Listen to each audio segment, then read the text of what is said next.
Il y a des phrases qui tombent comme un silence après le tonnerre. Et ce titre en fait partie.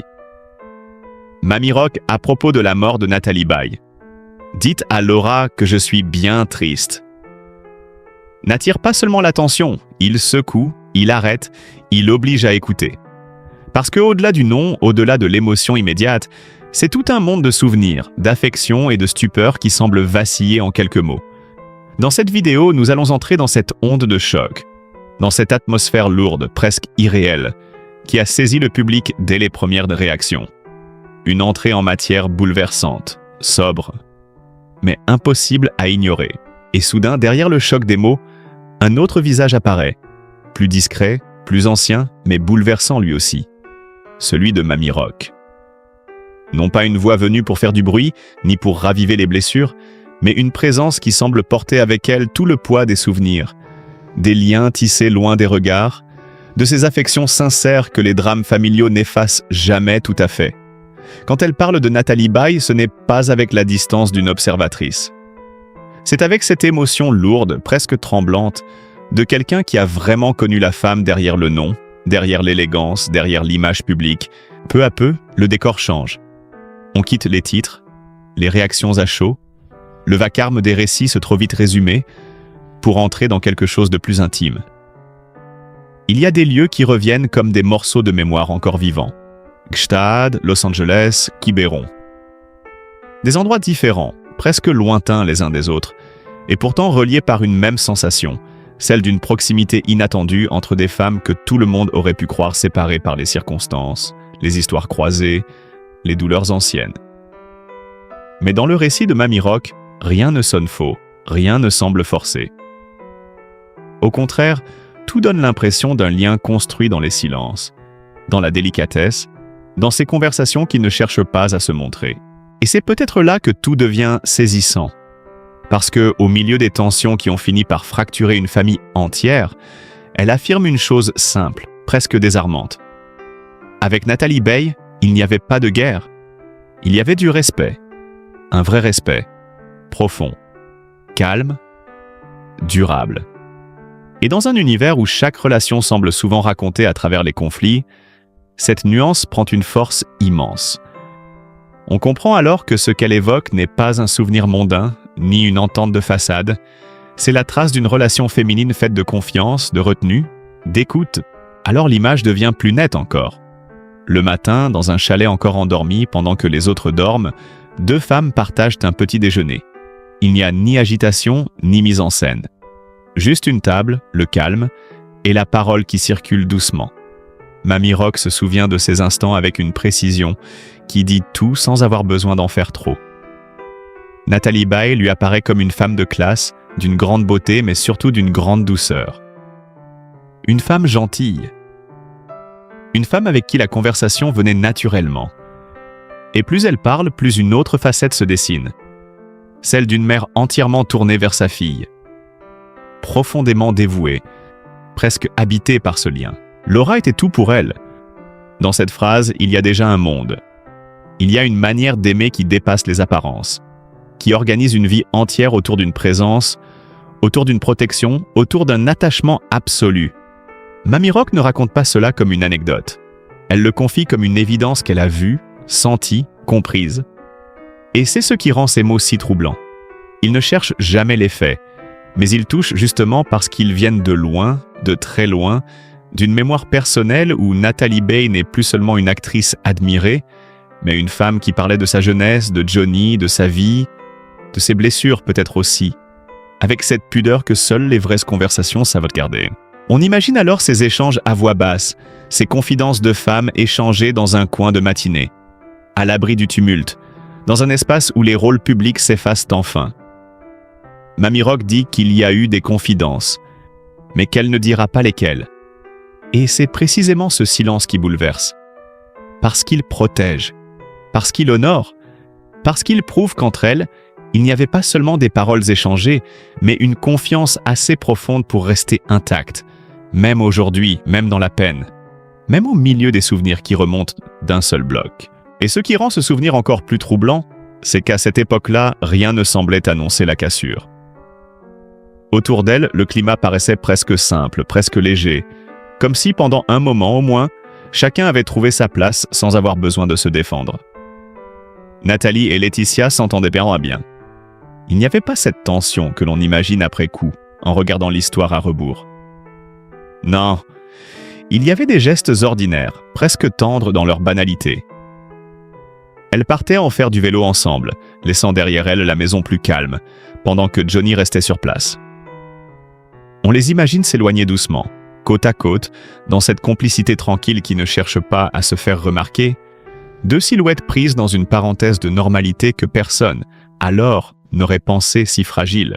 Dans le récit de Mamie Rock, ce ne sont pas les grandes scènes qui dominent, mais justement ces détails modestes qui, avec le temps, deviennent bouleversants. Une invitation à déjeuner, une porte ouverte, une table dressée chez Nathalie. Rien d'éclatant, rien de spectaculaire, mais tout ce qui suffit à dire qu'il y avait là de la considération, une forme d'élégance dans le lien, quelque chose de fluide, de respectueux, presque apaisé. Ce n'était pas une politesse de façade, c'était une relation qui avançait sans heurts, avec cette douceur rare qu'on reconnaît seulement lorsqu'elle a disparu. Et c'est peut-être ce qui serre le plus le cœur. Savoir qu'il a existé entre ces femmes un temps où les choses n'étaient ni cassées, ni empoisonnées, ni déformées par les affrontements à venir. Puis peu à peu, l'atmosphère change. Pas brutalement, pas avec un fracas immédiat. Plutôt comme un ciel qui se couvre sans qu'on veuille d'abord y croire.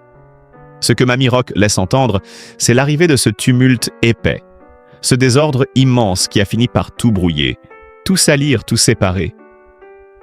L'héritage n'a pas seulement créé un conflit, il a introduit une coupure dans les liens, une distance qui, une fois installée, n'a plus cessé de grandir. Et ce qui est terrible, c'est que cette rupture semble avoir emporté avec elle non seulement les conversations, mais aussi les habitudes, les invitations, les élans les plus simples. On ne s'appelle plus. On ne se voit plus. On cesse même parfois de savoir comment revenir vers l'autre. Pourtant, dans ces mots, il n'y a pas de venin. Pas de désir de régler des comptes. Mamie Rock ne parle pas comme quelqu'un qui cherche à raviver une querelle. Elle parle comme une femme fatiguée par les pertes, par les séparations, par tout ce qui se défait sans se réparer vraiment. Elle dit qu'elle n'a pas de rancœur, et cette absence d'amertume donne à son témoignage une force particulière.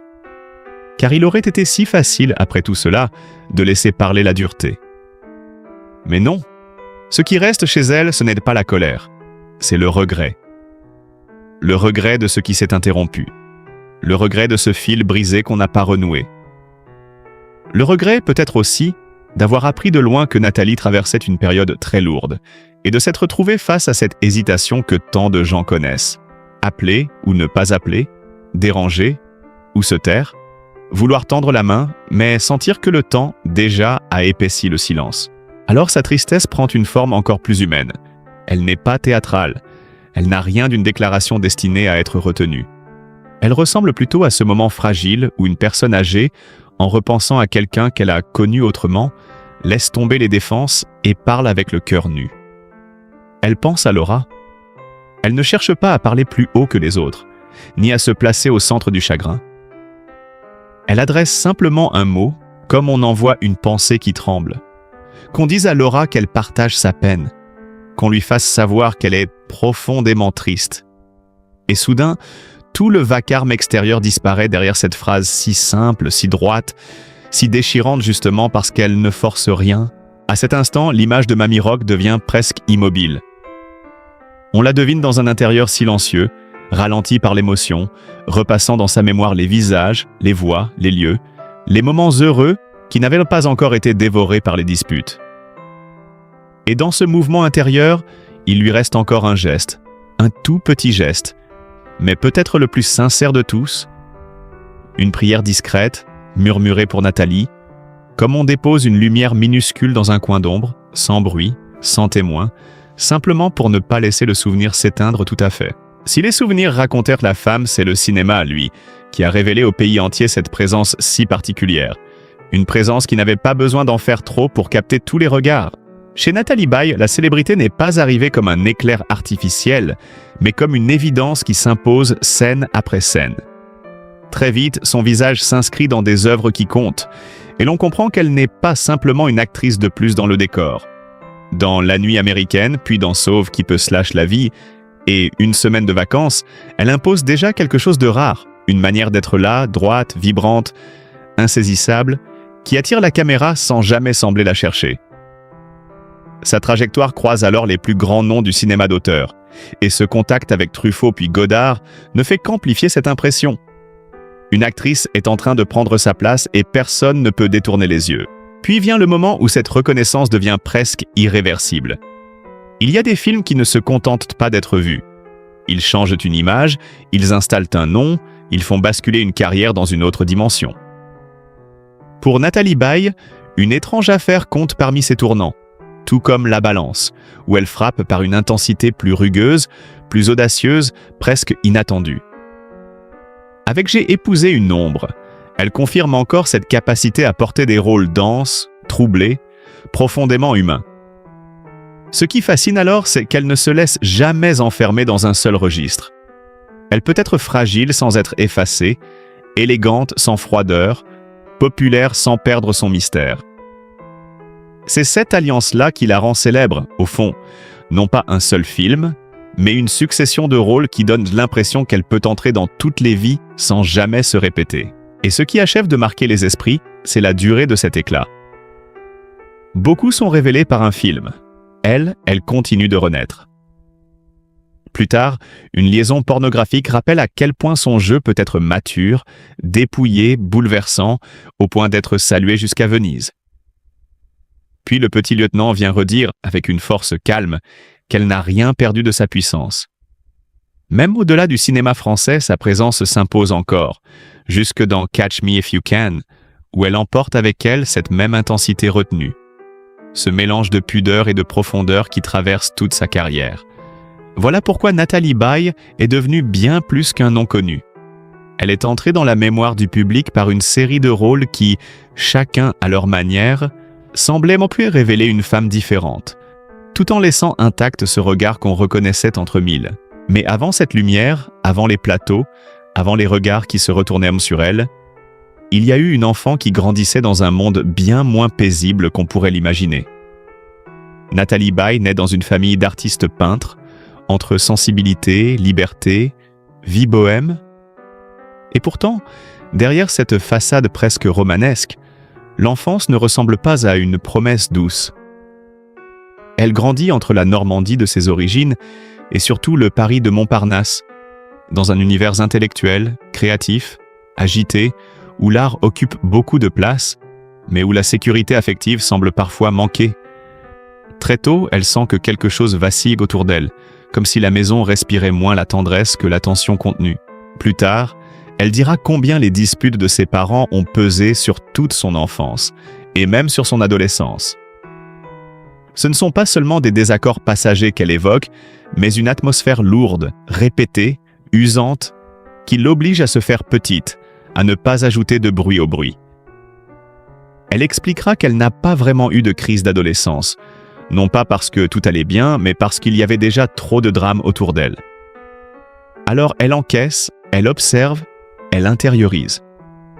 Et derrière ce visage calme qu'on lui connaîtra plus tard, on devine déjà une jeune fille qui apprend très tôt à se protéger en silence. Ce n'est pas l'enfance des éclats heureux, c'est une enfance où l'on comprend vite qu'il faut tenir debout sans trop demander. Le plus bouleversant peut-être vient de ce qu'elle confiera ensuite sur ses parents. Presque jamais de compliments, presque jamais cette approbation simple dont un enfant a besoin pour se construire. Sa mère, surtout, lui laissera des paroles d'une violence intime dont on sent qu'elles ont dû rester longtemps comme une écharde sous la peau. Son père, lui, ne lui accordera qu'un jugement tardif, minuscule, comme si reconnaître sa valeur coûtait déjà trop. Et pourtant, Nathalie Baye ne parlera pas de cela avec haine. Au contraire, on sent chez elle une lucidité douloureuse, presque tendre par endroits, comme si elle avait compris que ses parents souffraient eux-mêmes de leur propre échec d'artiste non reconnu. Mais comprendre n'efface pas. Cela n'enlève rien à la blessure d'une enfant qui grandit sans véritable validation, sans chaleur exprimée, sans cet appui qui permet d'avancer plus légère. À l'école, elle ne se glisse pas facilement dans le moule. On la croit parfois distraite, mauvaise élève, alors qu'au fond, elle est ailleurs, déjà happée par un monde intérieur plus vaste, plus flou, plus vivant que celui des cadres rigides. Elle parlera d'elle comme d'une rêveuse, et ce mot dit beaucoup. Rêveuse, oui, mais pas absente. Une enfant qui cherche une sortie, une respiration, une autre manière d'exister. Très jeune, elle quitte le chemin scolaire classique et part vers la danse. À Monaco d'abord, tout en continuant ses études à distance. Ce départ n'a rien d'un caprice. Il ressemble plutôt à une fuite élégante, à la première décision instinctive d'une adolescente qui sent que, pour survivre à ce qu'elle a autour d'elle, il lui faut trouver un langage plus grand que les blessures. Ensuite viendront les États-Unis, puis le retour en France, le cours Simon, le conservatoire. Mais à cet instant-là, ce n'est pas encore la gloire qui commence. C'est d'abord une échappée, une façon de transformer le manque en mouvement, le silence en discipline, et la douleur ancienne en présence. Et peut-être que c'est là que son existence devient encore plus touchante. Dans sa vie privée, Nathalie Baye n'a jamais donné l'image d'une femme enfermée dans un rôle convenu, celui d'une épouse installée dans un décor bien sage. Sa vie sentimentale s'est écrite autrement, par grands chapitres, avec peu d'hommes, mais des présences marquantes. Il y eut d'abord Philippe Léotard, compagnon à la ville comme à l'écran, dans une relation intense, presque à fleur de peau. Puis vint Johnny Hallyday, l'histoire la plus connue, la plus regardée, celle que tout le monde croyait connaître sans jamais en saisir complètement la vérité.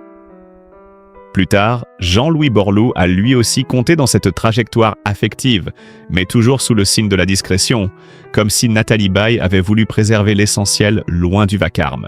Au centre de tout, pourtant, il y a surtout une seule figure qui semble tout aimanter. Sa fille, Laura Smet. C'est là que sa vie personnelle prend une autre profondeur, presque une autre lumière. Laura n'est pas seulement l'enfant né de son histoire avec Johnny. Elle apparaît dans tout ce qu'on lit ou entend sur Nathalie Baye, comme le cœur même de son monde intime. Ce lien-là semble avoir dépassé la célébrité, les séparations, les épreuves, tout. Et il y a dans un détail en apparence minuscule quelque chose de très révélateur. Nathalie tenait à ce que sa fille garde à l'école le vrai nom de son père, Smet, comme si elle voulait déjà la protéger du bruit, des symboles trop lourds, des mythologies trop encombrantes. Ce geste dit beaucoup d'elle, une mère attentive, solide, lucide, attachée à l'enfant plus qu'à la légende. Quant aux maisons, elle raconte presque à elle seule sa façon d'aimer et de vivre. Il y a eu ce refuge de la Creuse, à Vallières, loin du tumulte parisien, loin des soirées, loin des regards qui scrutent. Avec Johnny, elle y avait trouvé une parenthèse qui ressemblait à une vraie vie, une demeure de campagne, simple et préservée, où Laura a grandi en partie, où l'on respirait autrement, où le couple cherchait quelque chose de plus vrai que le prestige. Nathalie Baye évoquait ce lieu comme un abri, presque comme un morceau de paix arraché au reste du monde. Les habitants du hameau l'avaient accueillie naturellement, sans distance, comme si derrière la grande actrice, ils reconnaissaient d'abord une femme qui voulait juste vivre, aimer, élever son enfant et se tenir un moment à l'écart. Mais Paris n'a jamais cessé d'être son autre décor. Plus feutré, plus secret. Sa dernière adresse parisienne connue se trouvait rue Madame, dans le 6e arrondissement, où les commerçants et les voisins décrivaient une présence discrète, souriante, élégante, presque silencieuse. Une femme que l'on croisait sans tapage, à quelques pas du Luxembourg et de Saint-Sulpice. Alors on comprend mieux ce contraste qui la définit si bien. D'un côté, les refuges, la campagne, les maisons de mémoire. De l'autre, la capitale, mais habitée sans arrogance, presque sur la pointe des pieds. Et lorsque la maison de la Creuse a disparu de sa vie, elle a laissé derrière elle un regret tenace. Comme si certains lieux, une fois vendus, continuaient malgré tout à vous appartenir en dedans. Et derrière la femme discrète, derrière la mère, derrière l'élégance presque silencieuse dont tant de gens se souviennent, il y avait aussi un parcours qui ressemble à une longue traversée du cinéma français. Nathalie Baye naît en Normandie, dans une famille d'artistes peintres. Puis très tôt, au lieu de suivre une route bien tracée, elle choisit le mouvement, la discipline, l'élan. La danse d'abord, à Monaco, puis l'Amérique, avant le retour en France, le cours Simon, le conservatoire, et cette impression qu'une jeune femme est en train de se fabriquer seule, morceau par morceau, sans bruit, mais avec une volonté déjà très nette. Rien chez elle ne donne l'image d'une ascension tapageuse. Tout semble au contraire se construire dans la patience, dans l'apprentissage, dans cette façon de laisser mûrir une présence avant même qu'elle ne devienne célèbre. Puis le cinéma s'ouvre à elle comme une porte qui, une fois poussée, ne se refermera plus. Au début des années 70, elle apparaît à l'écran, mais c'est avec La Nuit américaine de François Truffaut que quelque chose bascule vraiment. On l'imagine encore presque au seuil de sa propre histoire, et pourtant la caméra la remarque déjà. Il y a dans son jeu une retenue, une justesse, une vérité immédiate qui la distingue sans effort apparent. Ce n'est pas une actrice qui prend la lumière par la force, c'est une actrice que la lumière semble choisir. Très vite, son nom se retrouve lié à des œuvres marquantes, à Cannes aussi, où sa présence accompagne celle de films devenus essentiels, comme si sa biographie personnelle avançait désormais au rythme même du grand cinéma d'auteur européen. La suite ressemble à une montée continue, mais jamais monotone. Nathalie Baye ne s'installe pas dans un personnage unique, ni dans une image figée. Elle traverse les univers de Truffaut, de Godard, de Chabrol, de Bertrand Blier, plus tard de Spielberg, puis de Xavier Dolan, avec cette capacité rare à appartenir à des mondes très différents sans jamais s'y perdre. En quelques années, elle passe de la jeune femme, qu'on remarque à l'une des actrices les plus solides de sa génération. Et ce qui frappe, c'est la cohérence de cette trajectoire. Plus sa carrière avance, plus elle semble creuser quelque chose d'intérieur, une intensité sans démonstration, une manière de jouer qui ne cherche pas l'effet, mais laisse une empreinte durable. Unifrance rappelait d'ailleurs qu'elle avait déjà participé à 90 films au milieu des années 2010. Les hommages plus récents évoquent ensuite une filmographie encore plus vaste, étendue sur plus de 5 décennies. Et il y a bien sûr les récompenses, non pas comme des ornements, mais comme les balises d'un chemin devenu impossible à ignorer. L'Académie des Césars lui attribue 4 trophées et 10 nominations, ce qui dit déjà l'ampleur du respect qu'elle a inspiré dans son métier. 3 distinctions arrivent, même coup sur coup, au début des années 80, fait rarissime, avant qu'un autre César ne vienne saluer, bien plus tard, Le Petit Lieutenant, preuve bouleversante qu'elle n'était pas seulement une actrice d'une époque, mais une actrice capable de renaître, d'émouvoir, de dominer l'écran à nouveau, sans jamais donner l'impression de répéter ce qu'elle avait déjà offert. Chez beaucoup, la gloire se concentre sur quelques années. Chez Nathalie Baye, elle se déploie dans la durée. Alors sa biographie cesse d'être une simple succession de films. Elle devient le récit d'une femme qui a traversé les décennies sans perdre son mystère. Une actrice française majeure, oui, mais aussi une silhouette que le public a vue évoluer, se transformer, s'approfondir. Depuis les premiers plateaux jusqu'aux rôles plus mûrs, plus graves, plus libres. On la retrouve dans le cinéma populaire, dans le cinéma d'auteur, dans les films intimes, dans les œuvres internationales aussi, toujours avec cette même sensation. Quand Nathalie Baye entre dans une scène, elle n'a pas besoin de parler fort pour qu'on la regarde. Et c'est peut-être cela, au fond, le vrai cœur de sa biographie. Non pas seulement ce qu'elle a joué, ni avec qui elle a tourné, mais cette manière presque unique d'être là, de traverser un demi-siècle d'images et de rester, à chaque apparition, immédiatement reconnaissable, immédiatement vivante. Et au fond, au-delà des images, au-delà des rôles, au-delà même de tout ce que le public a pu admirer chez Nathalie Baye, il reste une femme qui a traversé la vie avec sa grâce, sa pudeur, ses blessures aussi. C'est peut-être cela qu'il faut retenir aujourd'hui. Derrière la célébrité, il y avait un cœur, une sensibilité, une présence rare qui a touché tant de gens sans jamais avoir besoin d'en faire trop. Alors, avant de juger trop vite, avant de réduire une existence à quelques titres ou à quelques souvenirs fragmentés, prenons un instant pour regarder son parcours avec tendresse, avec respect, avec humanité. Parce que certaines femmes ne laisseront pas seulement une trace dans le cinéma.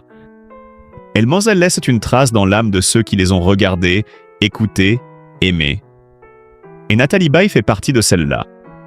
Si cette histoire vous a ému, si vous aussi vous ressentez ce mélange de tristesse, d'admiration et de douceur en pensant à elle, alors laissez un mot, une pensée, un hommage en commentaire. Ce sera une belle manière de lui témoigner votre affection.